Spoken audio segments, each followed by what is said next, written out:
tinggal di Indonesia dan negara-negara lainnya seperti Jepang, India, dan Tiongkok.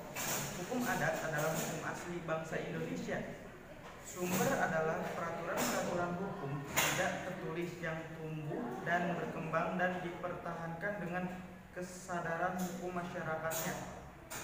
Karena peraturan-peraturan ini tidak tertulis dan tumbuh kembang, maka hubungan adat memiliki kemampuan menyesuaikan diri dan elastis.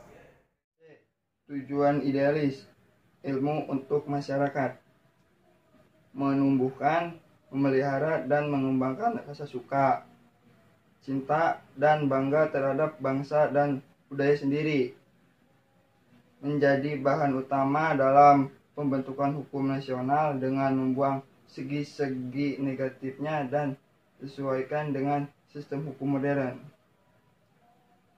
Hukum adat yang merupakan intisari kebudayaan masyarakat Indonesia yang antara lain bersifat komunalitas, gotong royong, harus menjadi bahan utama dalam pembentukan hukum nasional Indonesia agar sifat dan kepribadian yang positif dan mulia tersebut mempelajari hukum adat. Tujuan teoritis adalah untuk memelihara dan mengembangkan hukum adat sebagai ilmu dan nilai-nilai yang merupakan bagian dari budaya bangsa Indonesia.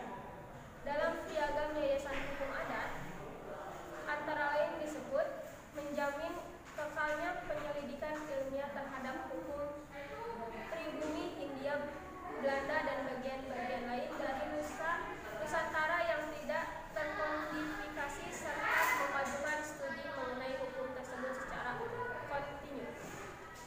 Tujuan praktis: 1.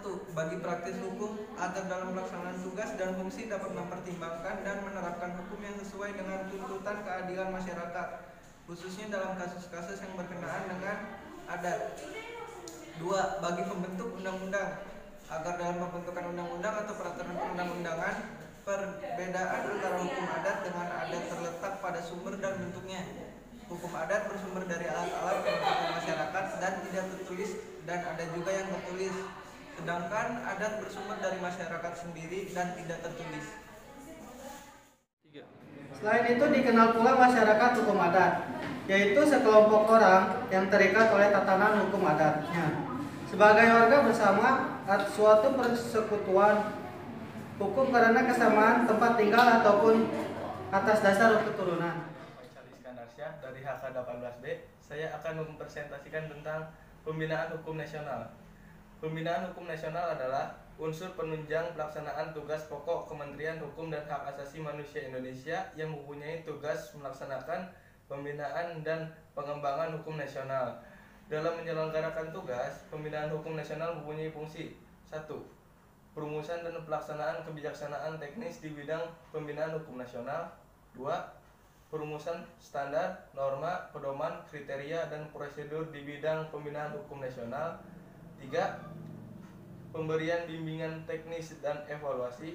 4. Pelaksanaan urusan administrasi di lingkungan badan. 5. Pembinaan dan pengembangan sistem hukum nasional. 7. Pelaksanaan koordinasi penyusunan rencana pembangunan hukum nasional dan program legalisasi nasional. 8. Pembinaan, pembimbingan, dan koordinasi serta kerjasama di bidang penyuluhan hukum. 9. Penyelenggaraan kegiatan dalam upaya membentuk budaya hukum masyarakat. 10. Pembinaan dan pengembangan sistem jaringan dokumentasi dan informasi hukum serta perpustakaan hukum.